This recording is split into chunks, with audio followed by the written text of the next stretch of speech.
Magandang araw mga kagabay, ngayon po October 9, 2024, araw po ng Miyerkules, debosyon natin sa ina ng laging saklolo.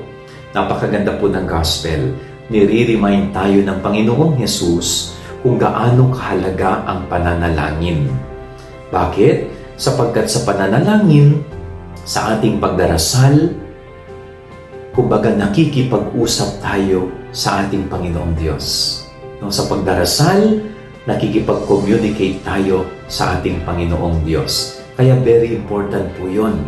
Kung papaano tayo active sa Facebook natin, sa cellphone natin, sa social media natin, para mag-communicate sa mga kaibigan natin.